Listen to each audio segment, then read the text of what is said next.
अल्लाह ताला ने इस दुनिया में एक ऐसी कौम को भी भेजा था जिसने अपने ही खुदा जिसकी वो पूजा करते थे उसको ही खा लिया था।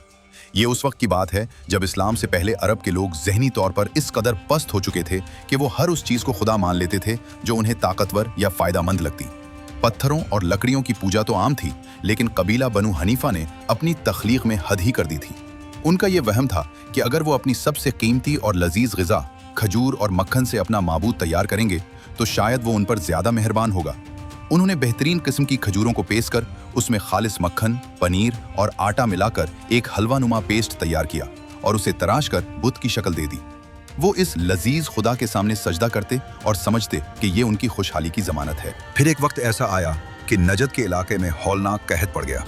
दाने दाने को तरसती उस कौम के सामने जब मौत नाचने लगी और घर के तमाम अनाज खत्म हो गए तो उनका सारा ईमान पेट की आग के सामने ढेर हो गया। शुरू में तो वो डरे कि अपने रब को कैसे खाएं, लेकिन जब भूख ने होश उड़ा दिए तो उन्होंने सोचा कि अगर हम ही ना रहे तो इबादत कौन करेगा।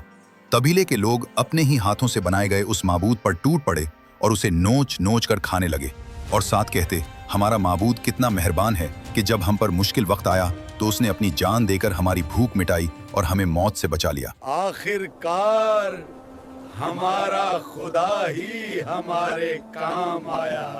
जब ये बात पूरे अरब में फैली तो लोग उन पर हंसते थे कि बनु हनीफा ने भूख मिटाने के लिए अपने रब को ही ज़िबह कर डाला।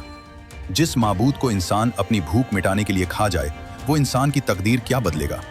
असल ताकत सिर्फ उस अल्लाह की है जो सबको खिलाता है मगर खुद किसी का मोहताज नहीं। Guys welcome to my channel, let's come watch the video first. आज मजा आने वाला है।